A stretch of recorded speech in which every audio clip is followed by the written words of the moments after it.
Hola, nuevamente les saludo con afecto y vuelvo a darles la más cordial bienvenida a quienes de ustedes tengan a bien volver a ingresar a este video mensaje. A ti querida hermana, a ti querido hermano, o a ti querida amiga, a ti querido amigo.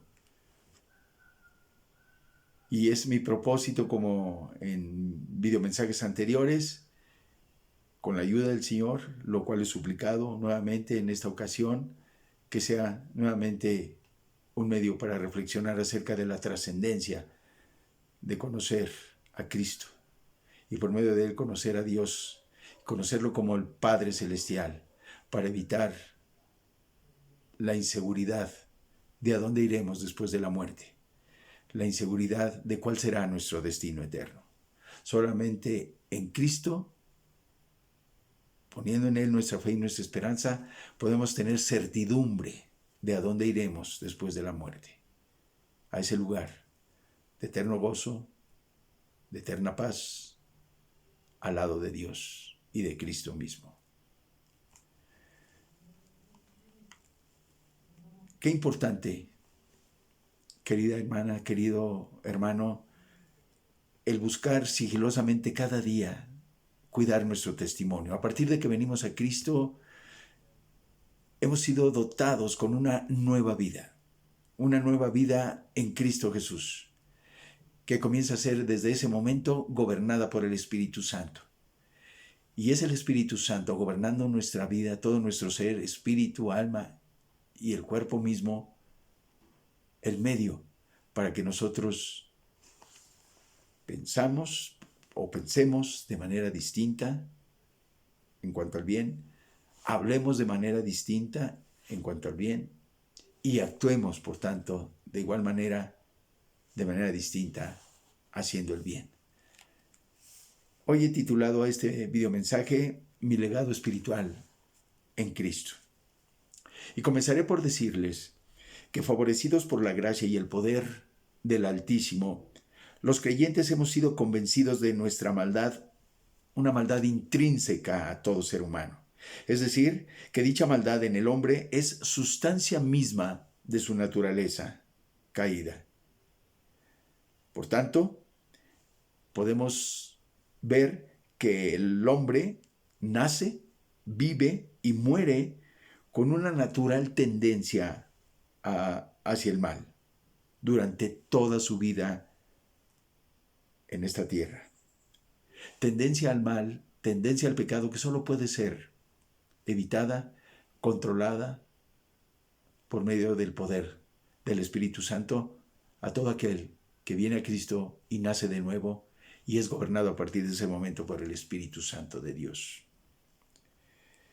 Por tanto, arrepentidos de nuestros pecados, clamamos a Dios por su perdón, poniendo nuestra fe y nuestra esperanza en su amado Hijo unigénito Jesucristo, quien es el Cordero de Dios que quita el pecado del mundo, confiando en su vida, en su muerte y en su resurrección de los muertos.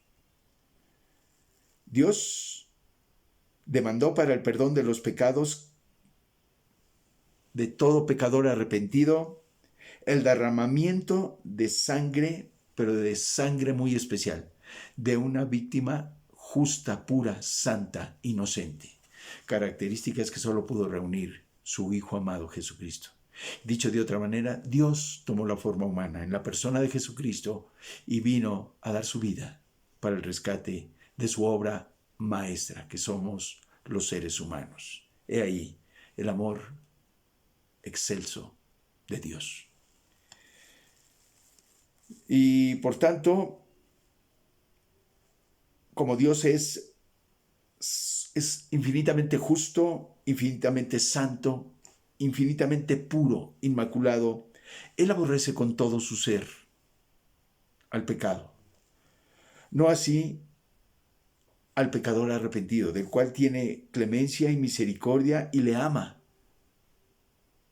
para que se arrepienta de su maldad y de su pecado y encontrará el perdón de Dios y la redención de su alma. Y Dios, dado que Dios es también amor, gracia y misericordia infinitas.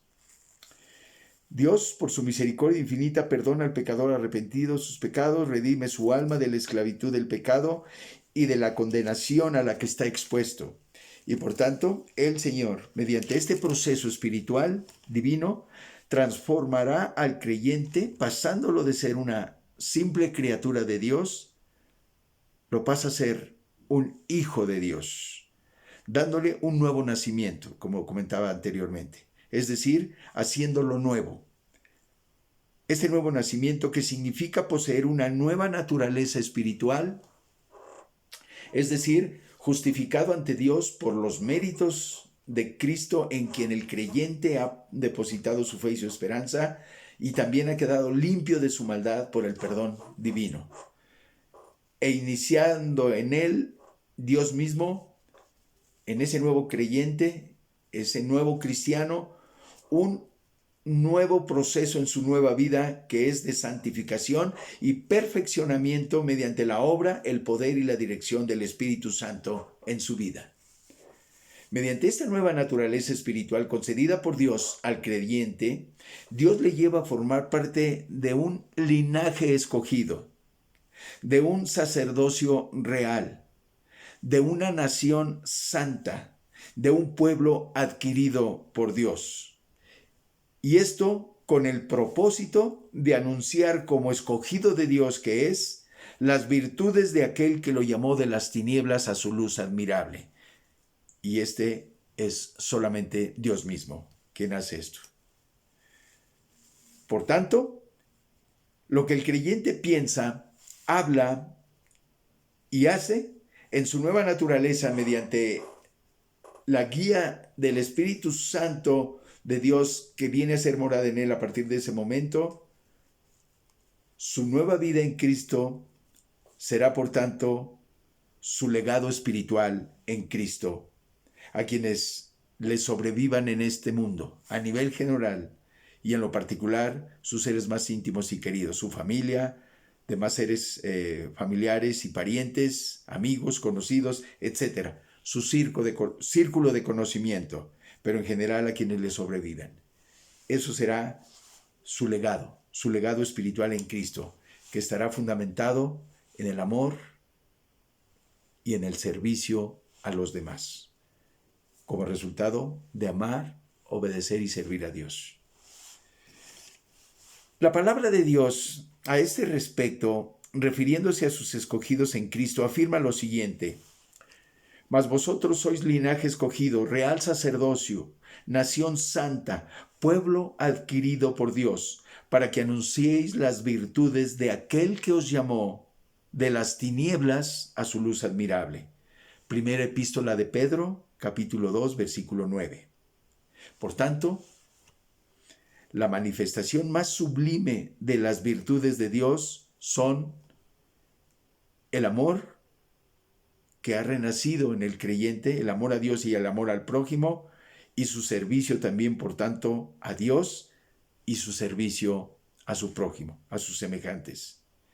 Y por tanto, la justificación más palpable de la existencia del ser humano en esta tierra se mide en el hecho de amar y servir a Dios y a sus semejantes.